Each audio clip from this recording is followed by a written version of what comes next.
Al despertar me encontraba completamente solo. Leves rayos se colaban por el tejado del granero, iluminaban mi precaria pero cobijante habitación. Me incorporé y estiré un poco mi espalda, hacía mucho tiempo que no probaba una cama de verdad y me encontraba hambriento. Salí al exterior y caminé hacia el pueblo. A medida que me acercaba, los pueblerinos me observaban con alarma en su expresión, comentando cosas en silencio. Intenté hablar con uno o dos, pero se escabulleron sin presentarse al diálogo. Necesitaba comer y beber. Al parecer la mañana estaba muy avanzada, cualquier taberna sería ideal para saciar mi apetito. Y eso buscaba, cuando de pronto vi una cara familiar. Era el guardia nocturno. Se me acercó saludando y me condujo de inmediato a una taberna. Allí el dueño no dejaba de mirarme con extravagancia, pero se notó el esfuerzo de la preparación en el almuerzo cuando trajeron a mi mesa un gran pedazo de cerdo asado con batatas.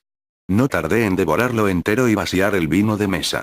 El guardia me observó largo rato con sus claros ojos perspicaces mientras terminaba de tomar el vino que quedaba en mi vaso. Luego dijo. Luego comenzó a hablar: tendré que llevarte al consejo, no puedes estar dando vueltas por el pueblo y mucho menos solo, debes explicar tus intenciones al consejo. La tranquilidad del pueblo me fascinaban, sus calles de tierra y pasto, todo al natural, las casas hechas a pulso con el esfuerzo de sus pobladores, las puertas se abrían y cerraban de par en par siendo los niños los animadores. Todos estaban ocupados y tranquilos y en el aire de olía el suave aroma de la cogita que aromatizaba los sentidos de encanto y espolvoreaba el viento con su arena. En el fondo, pegado a la cogita donde los pescadores rifaban días por unos peces, se veía una extraña construcción que parecía hecha de hierro, su forma fina y punzante de gran altura llamó mi atención por su extravagancia.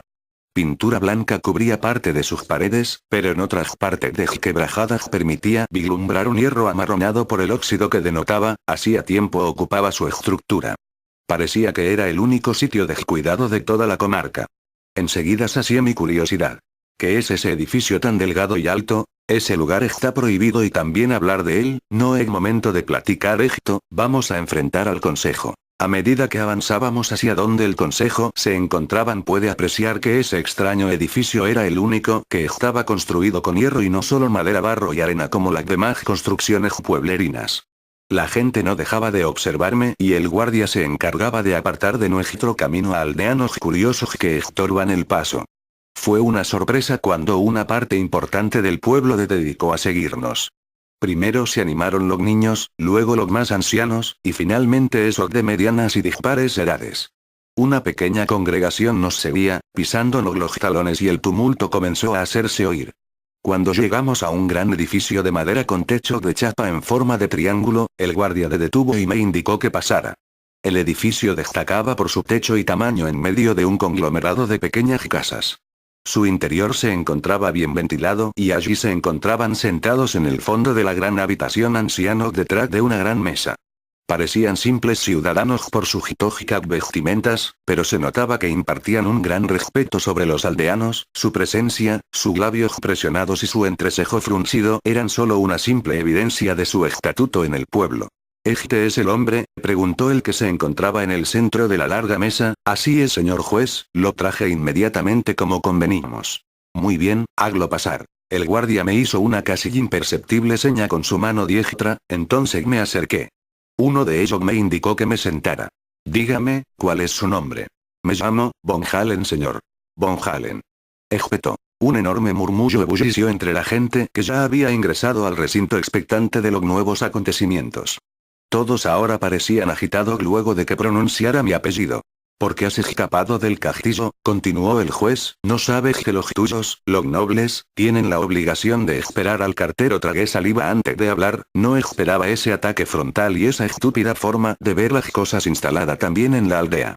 Señor, si me permite, toda mi familia ha muerto, no veo que tenga coherencia quedarme en ese precario recinto, esperando vaya a saberse qué. Todos volvieron a murmurar pero ahora por lo bajo. Otro anciano tomó la palabra. Sus ojos parecían amables. Vamos gente, dejémonos de pabulladas, esa es una vieja regla que se nos fue impuesta a todos nosotros.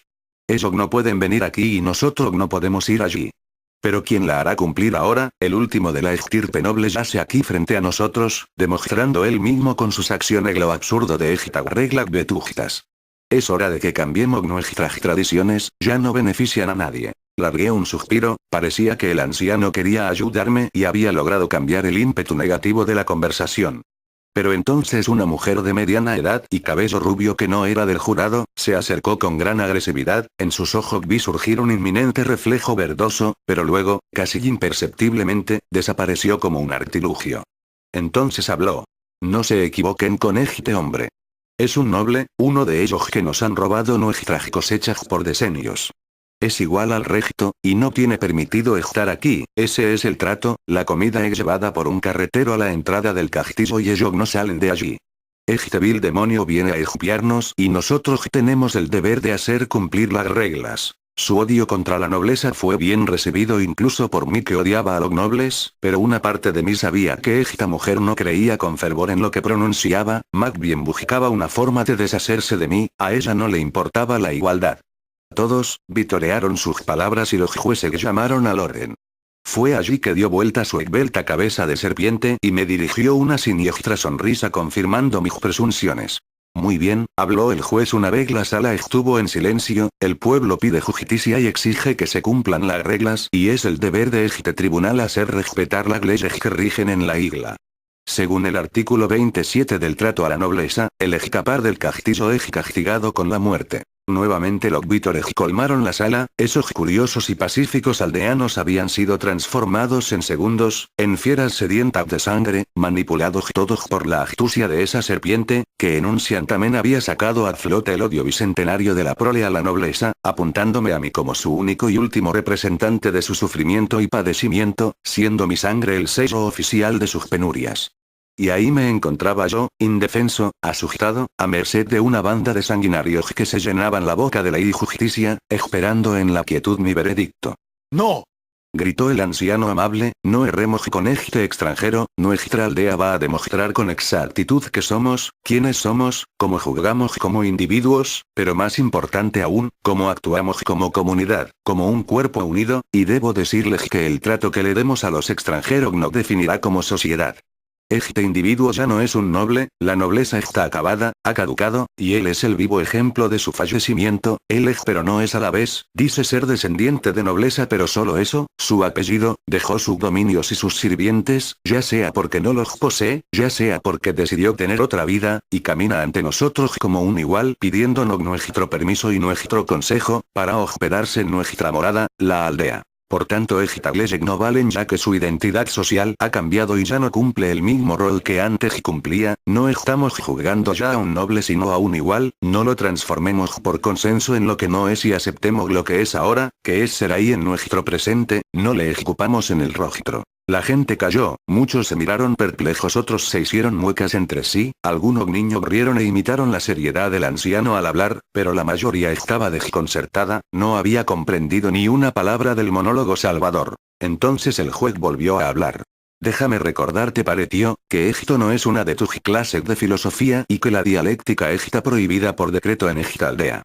Tus enseñanzas no son bien recibidas y si no quieres terminar en la horca cierra tu bocota, confabulador. Los ojos del juez se llenaron de rabia y su rostro pareció a punto de explotar. Pero detrás de su ira un verdor frío y calculador parecía reposar, una exacta ecuación de crueldad y enemistad que helaba la piedad y la fraternidad, anulando al límite su razón existencial. Los jueces votaron y todo menos pareció lo hicieron a favor de mi estrangulamiento. Fui escoltado a mi celda, un calabozo maltrecho y hacinado de mugre cerca de la costa, ahí fui dejado, cerrando la puerta en golpe fulminante tras mi paso, fui abandonado al silencio y a la nada. Sin embargo, a solas en la oscuridad me encontré con mi ser, no podría decir con qué parte de la multiplicidad siempre mutable de mí, pero caminando entre el heno, escuchando a la rata me lo topé por casualidad. Me dijo que iba a morir y algo brotó en mí. Fueron lágrimas, fue muerte, fue pasión, fue la verdad empírica que solo es empírica cuando se la acepta como tal. Y lloré ahogado de desdicha esperando el final prematuro de mi libertad sin estrenar. Escrito por CHZ.